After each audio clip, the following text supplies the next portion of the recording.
हरे कृष्णा। शील प्रभुपाद की जय। श्रीमद् भगवद गीता अध्याय 2 पहला श्लोक। संजय उवाच तम तथा कृपयाविष्टम् अश्रुपूर्णाकुलेक्षणं विषीदन्तम् इदं वाक्यम् उवाच मधुसूदनः। संजय ने कहा, करुणा से व्याप्त शोकयुक्त अश्रुपूरित नेत्रों वाले अर्जुन को देखकर मधुसूदन कृष्ण ने ये शब्द कहे। तो अर्जुन के आंखों में आंसू भरा हुआ है। अश्रु पूर्ण कुल ईक्षणम, अश्रु पूर्ण आकुल ईक्षणम, आंखों में आंसू भरे हुए हैं और अर्जुन शोकयुक्त है, अर्जुन दुखी है। विषीदंतम यानी शोकयुक्त। हमने पिछले अध्याय में देखा था कि अर्जुन युद्ध नहीं करना चाह रहा है। तो जब अर्जुन की स्थिति को भगवान ने देखा तो भगवान ने अर्जुन से कुछ कहा। उनके वचन के पहले संजय ये कह रहे हैं कि अर्जुन की स्थिति ऐसी है। वो आंखों में आंसू भर के धनुष तीर इत्यादि को रथ पर रख दिया और बैठ गया। श्री भगवान उवाचा कुतस्त्वाकशमलमिदं विषमे समुपस्थितम् अनार्यजुष्टम् अस्वर्ग्यम् अकीर्तिकरम् अर्जुन। अब देखिए, बड़ा सा शब्द है ना, बहुत बड़ा सा। अगर मुश्किल लगे पढ़ने में तो नीचे जो अलग अलग शब्द लिखे हैं उसको आप देख सकते। अनार्य जुष्टम अस्वर्ग्यम अकीर्तिकरम अर्जुन, ये सारा यहाँ मिला हुआ है। अनार्य जुष्टम अस्वर्ग्यम अकीर्तिकरम अर्जुन। तो भगवान कह रहे हैं कुतस्त्वा कशमलमिदम, कहाँ से? कुतस्त्वा कुतस्त्वा कशमलम यानी गंदगी, अज्ञानता। इदम, ये जो तुम बातें कर रहे हो हे अर्जुन, जो हमने देखा कि अर्जुन पिछले अध्याय में कई कारण, अलग अलग प्रकार के कारण दे रहे हैं, तर्क कर रहे हैं भगवान से, भगवान को बता रहे हैं। भगवान तो ये पहला श्लोक अभी बोलेंगे, पर इसके पहले अर्जुन ने बहुत सारे तर्क दिए कि वो क्यों नहीं युद्ध करेगा। इसलिए भगवान कह रहे हैं विषमे समुपस्थितम, कि ये मल, ये तुम्हारे दिमाग में अज्ञानता या मल अलग विषम परिस्थिति में उत्पन्न हुआ है। विषमे समुपस्थितम यानी ये समय नहीं है कि तुम भावुक हो जाओ, तुम रोने लग जाओ और तुम्हारे अंदर बहुत करुणा उत्पन्न हो जाए, क्योंकि ये तो युद्ध भूमि है। तो कुतस्त्वा कशमलमिदम, ये सब अभी युद्ध भूमि में उत्पन्न होने लायक चीज नहीं है। दूसरों के प्रति दया, करुणा, आंसू, ये अनार्य के लक्षण है। तुम तो आर्य हो, अनार्य जुष्टम, ये अनार्य के लक्षण है। इससे क्या होगा? इससे तुम्हें उच्च लोकों की प्राप्ति नहीं होगी, इससे तुम्हारा नाम खराब होगा, अपयश, अकीर्ति। अस्वर्ग्यम, स्वर्ग नहीं जाकर के, स्वर्ग तुम नहीं जा पाओगे और तुम्हारी कीर्ति भी समाप्त हो जाएगी। अर्थात तुम्हें अपयश मिलेगा, तुम्हें स्वर्ग नहीं मिलेगा, क्योंकि ये क्षत्रिय के लक्षण नहीं है कि तुम युद्ध भूमि में जाकर और ये सब बोलो कि मुझे युद्ध नहीं करना है, मुझे धृतराष्ट्र के पुत्र भले मार दें पर मुझे युद्ध नहीं करना, ये सब गलत है। तो भगवान देखिए, पहला जो श्लोक बोले हैं भगवान, ये पहला श्लोक है भगवत गीता का जहाँ भगवान बोल रहे हैं। तो उन्होंने डांटा है अर्जुन को। आप सेंटेंस देख सकते हैं, जो श्लोक है कुतस्त्वाकशमलमिदं विषमे समुपस्थितम अनार्यजुष्टम अस्वर्ग्यम अकीर्तिकरम अर्जुन। कहाँ से तुम्हारे दिमाग में ये कलमश पैदा हो गया। विषम परिस्थिति में ये कलमश पैदा होने की जगह नहीं है। ये युद्ध भूमि है।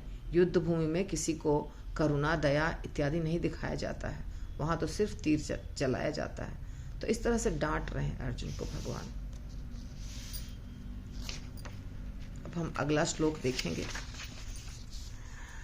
उसके बाद फिर भगवान ही बोल रहे हैं, क्लैब्यम मा स्म गमः पार्थ। क्लैब्यम यानी नपुंसकता। तुम नपुंसक हो गए हो, तुम्हारे अंदर वीरों के लक्षण नहीं है। क्लैब्यम मा स्म गमः, मा स्म मत प्राप्त हो, नपुंसक मत बन जाओ। तुम एक पुरुष हो तो तुम्हारे अंदर पौरुष्य होना चाहिए। ये क्लैब्यम यानी ये जो अभी तुम्हारे अंदर जो भाव उत्पन्न हो रहे हैं ये सही नहीं है। और फिर आगे कहते हैं, न एतत् त्वयि उपपद्यते, ये शोभा नहीं दे रहा है तुम्हारा ये शुद्रम हृदय दौर्बल्यम, ये दुर्बल हृदय दौर्बल्यम यानी दुर्बल हृदय, और तुच्छ तुम्हारा हृदय जो मजबूत होना चाहिए, तुम क्षत्रिय हो, वैसा नहीं हो करके कमजोर हृदय वाले व्यक्ति तुम दिख रहे हो। त्यक्त्वा उत्तिष्ठ परंतप, हे परंतप। परंतप का अर्थ होता है शत्रुओं का दमन करने वाला। तो परंतप एक नाम है अर्जुन का, जो शत्रुओं का दमन करने वाला है। उसके अंदर ये गुण है कि वो शत्रुओं को मार सकता है। तो ये जो लक्षण तुम्हारे अंदर हो रहे हैं उत्पन्न, ये सही नहीं है। इसको त्याग दो, उठो। त्यक्त्वा, इसको त्याग करके उठ जाओ। उठना, उत्तिष्ठ यानी खड़ा हो जाओ। और हृदय दौर्बल्यम जो है, शुद्ध हृदय दौर्बल्यम यानी कि तुम्हारा जो कमजोर हृदय, दुर्बलता जो है हृदय के अंदर, और तुच्छ है जो ये लक्षण तुम्हारे, इसको त्याग दो और खड़े हो जाओ। तुम शत्रुओं का दमन करने वाले हो, तुम्हारा नाम परंतप है।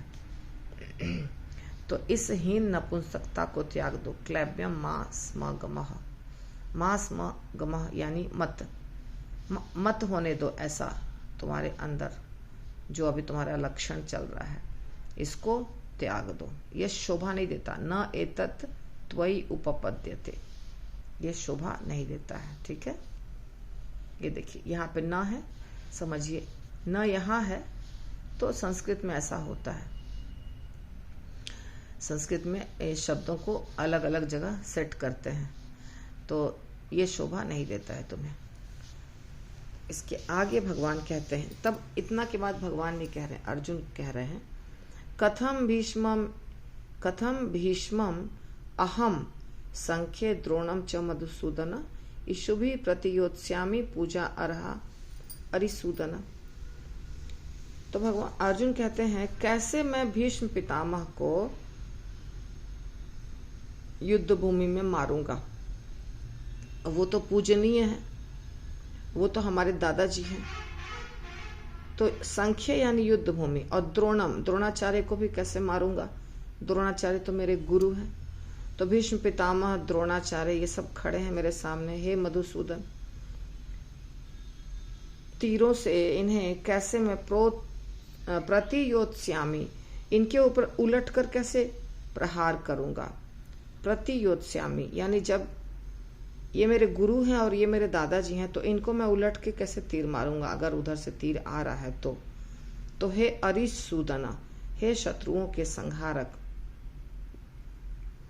हे शत्रुहंता, हे मधुसूदन, मैं युद्ध भूमि में किस तरह भीष्म तथा द्रोण जैसे पूजनीय व्यक्तियों पर उलटकर बाण चलाऊंगा।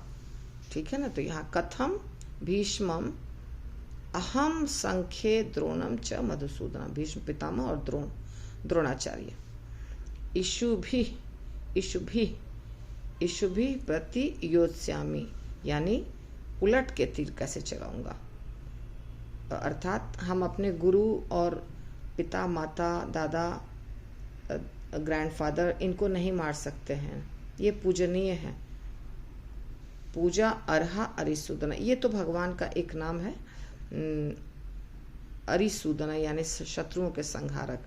तो ये पूजनीय है, पूजा अर्हा। ये सब जो दादा और गुरु होते हैं सबके लिए पूजनीय होते हैं, तो इनको कैसे मारूंगा, ये बता रहे हैं अर्जुन यहाँ पे। फिर हम अगला श्लोक आज नहीं करेंगे, 10 मिनट का वीडियो हो गया तो इसलिए आज नहीं करेंगे, ठीक है।